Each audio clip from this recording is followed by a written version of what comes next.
Berjumpa lagi semuanya dengan saya Bilkis Maningkaraswati. Pada video kali ini saya akan membahas mengenai mata kuliah anggaran perusahaan, khusus untuk materinya adalah anggaran tenaga kerja langsung.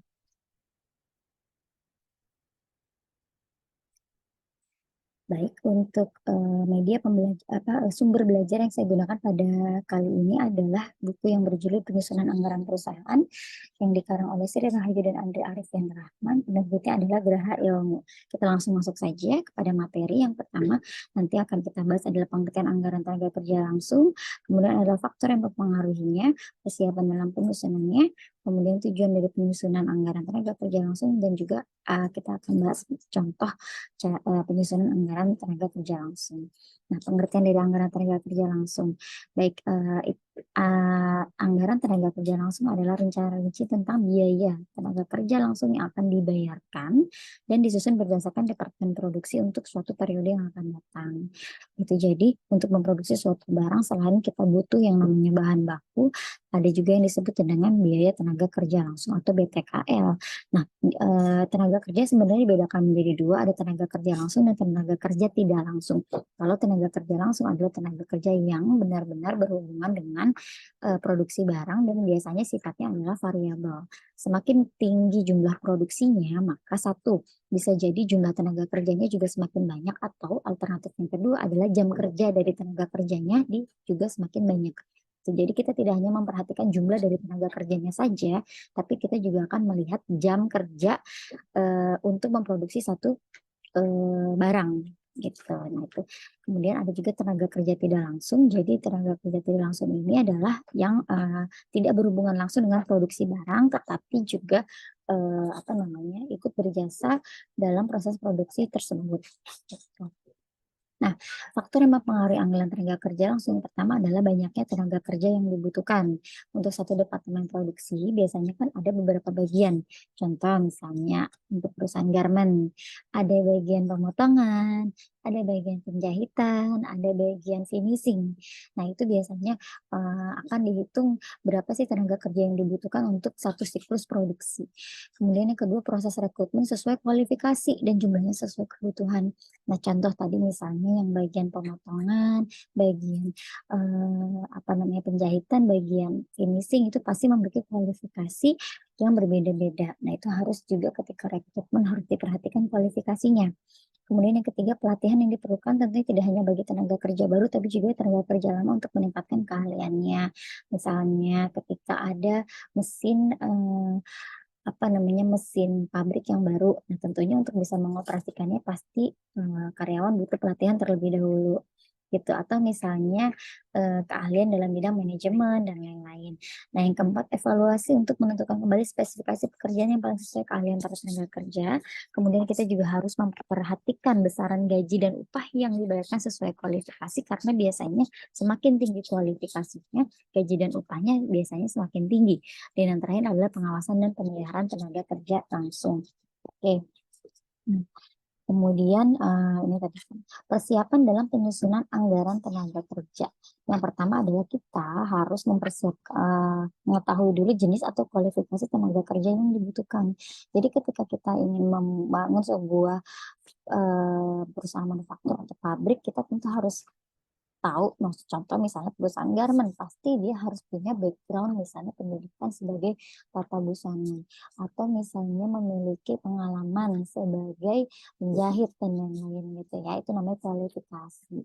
Kemudian jumlah masing-masing tenaga kerja pada tingkat kegiatan, misalnya tadi bagian pemotongan butuh berapa, bagian penjahitan butuh berapa, bagian finishing butuh berapa. Nah, itu sesuai dengan bagian-bagian yang membutuhkan. Itu jadi kita siapkan dulu hal-hal ini untuk kemudian kita susun anggaran tenaga kerjanya. Nah, anggaran tenaga kerja itu bisa dihitung dari berbagai cara. Misalnya dengan melakukan analisis gerak atau waktu. Gitu. Nah, analisis gerak itu biasanya kita mengamati langkah-langkah ketika memproduksi suatu barang. Gitu. Nah, kalau analisis waktu, kita akan mengamati berapa sih waktu yang dibutuhkan untuk bisa menjalankan langkah demi langkah tersebut. Nah,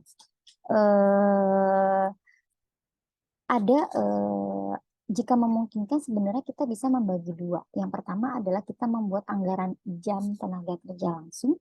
Kemudian yang kedua nanti kita baru membuat anggaran biaya tenaga kerja langsung. Nah, kita mulai dulu dari anggaran jam tenaga kerja. Anggaran ini disusun untuk merencanakan jumlah waktu yang diperlukan untuk memproduksi sejumlah produk yang telah dianggarkan. Nah, menyangkut apa aja? Yang pertama jenis produk yang akan diproduksi. Untuk memproduksi satu jenis produk itu nanti kita akan membuat yang namanya standar jam kerja. Nih, standar jam kerja untuk tiap jenis produk. Ya, kemudian bagian yang terlibat dalam proses produksi dan yang terakhir waktu untuk memproduksinya. Kita bisa menghitung secara bulanan, triwulan, kuartal atau semester. Nah, ada rumus dalam menghitungnya. Yang pertama, jadi anggaran jam tenaga kerja langsung atau jumlah eh apa nih JKL ya. Nah, saya koreksi sedikit. Itu jadinya ini aturan jumlah JKL.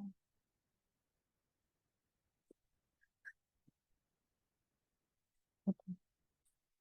Jadi jumlah jam tenaga kerja langsung sama dengan Ki produksi dikali standar jam kerja langsung. Ki produksi adalah kuantitas produksi atau jumlah barang yang ingin kita produksi kemudian dikali dengan standar jam kerja langsung. Standar jam kerja langsung ini adalah standar waktu yang diperlukan untuk memproduksi satu barang gitu. Dari mana biasanya itu nanti akan melalui analisa khusus sehingga membuat satu standar. Kemudian bisa juga ini nanti berdasarkan keputusan dari manajemen mengenai standar jam kerja langsung ini. Nah, kemudian kalau jam kerjanya sudah bisa kita anggarkan, kita ketahui, nah baru kita bisa menganggarkan biayanya. Nah, anggaran biaya tenaga kerja langsung ini disusun untuk mengetahui berapa sih yang akan kita bayarkan, gaji dan upah yang akan kita bayarkan untuk memproduksi apa produk yang telah dianggarkan tersebut. Gitu. Ya, karena sebenarnya kita harus mengetahui jenis produknya, gitu, tarifnya, kemudian apa tuh namanya, bagian-bagian yang pertama adalah kita harus mengetahui dulu jumlah jam kerja langsung yang diperlukan, kemudian tarif upah per jam kerja langsung yang direncanakan, lalu jumlah biaya tenaga kerja langsung, dan waktu untuk memproduksi. Nah, rumusnya adalah anggaran biaya tenaga kerja langsung. Kita harus menghitung dulu jumlah JKL-nya. Gitu, sebentar saya.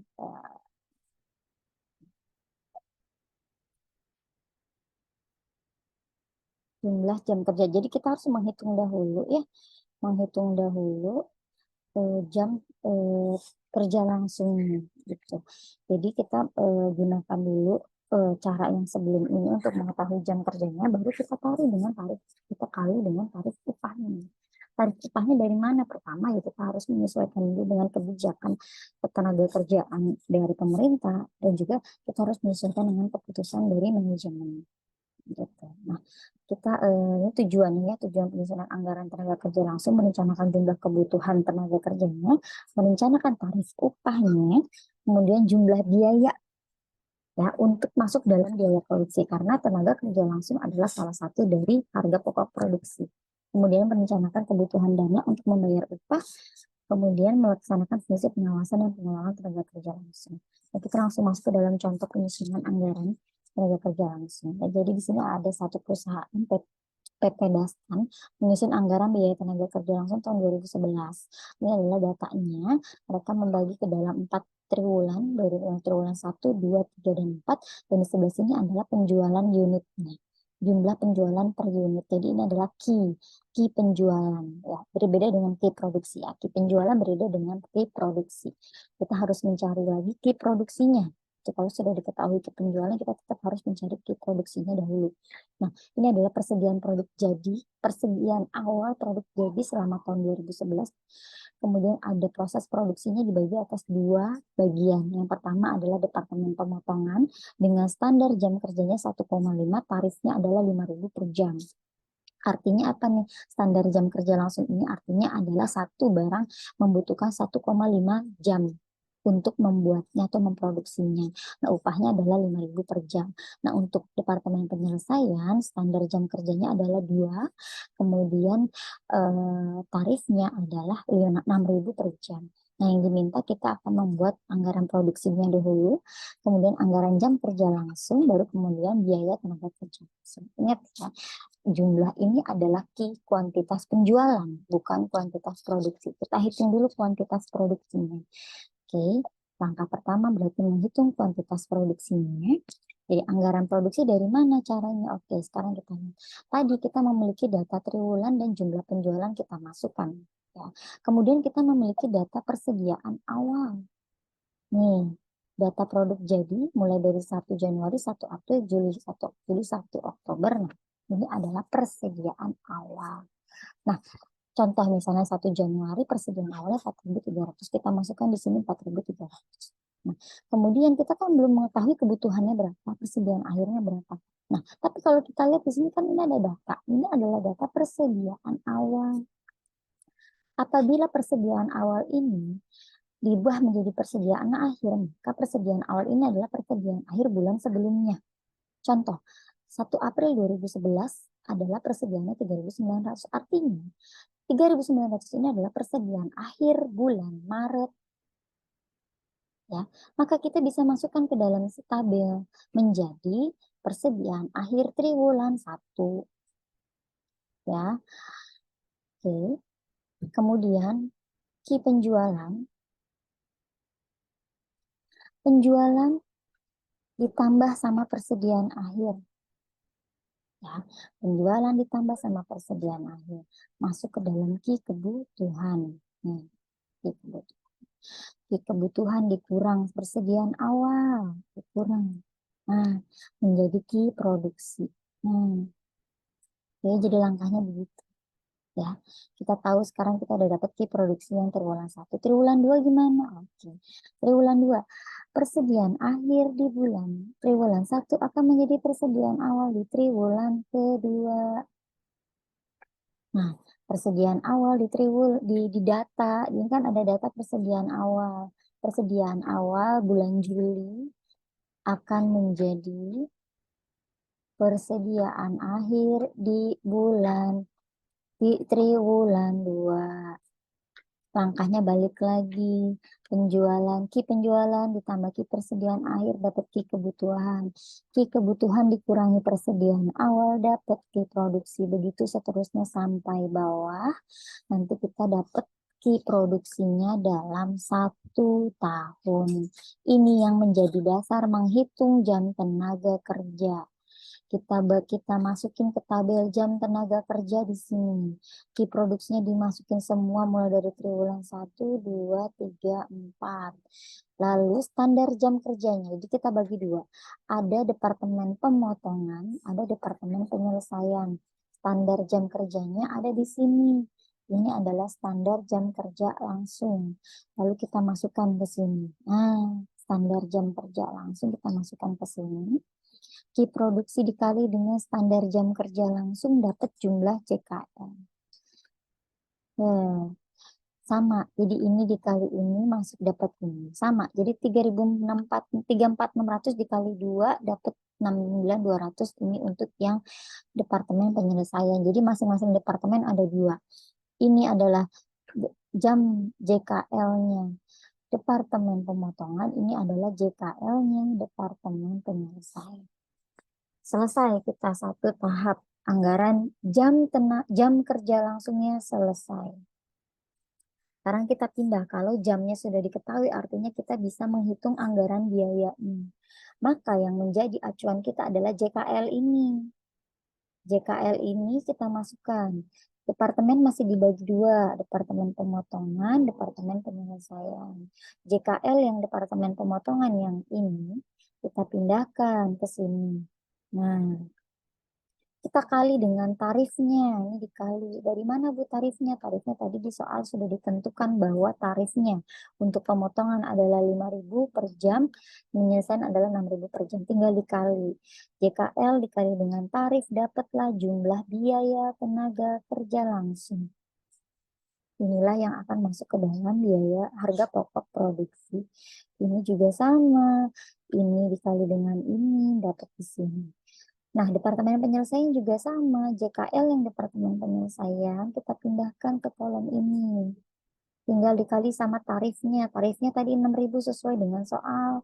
6.9.200 dikali dengan 6.000. Dimasukkan ke jumlah biaya tenaga kerja langsung. Ini adalah biaya BTKL per potmotong per departemen. Jadi kita juga bisa menghitung secara total. Total dari mana? Artinya adalah BTKL di departemen pemotongan ditambah BTKL departemen penyelesaian, dapatlah total BTKL. Oke, sekali lagi, BTKL di bagian pemotongan dijumlah dengan BTKL bagian penyelesaian masuk ke dalam total BTKL. Apabila kita gabung selama 1 tahun, maka kita dapatnya 3.16.650.000. Ini untuk biaya anggaran biaya tenaga kerja langsung tahun 2011 perusahaan PT DAF. Oke, baik teman-teman, ini ada soal mungkin bisa dikerjakan untuk kalian lebih memahami dari materi hari ini. Baik, sekian dari saya untuk materi pada hari ini. Apabila ada pertanyaan, silakan tinggalkan di kolom komentar. Terima kasih banyak. Wassalamualaikum warahmatullahi wabarakatuh.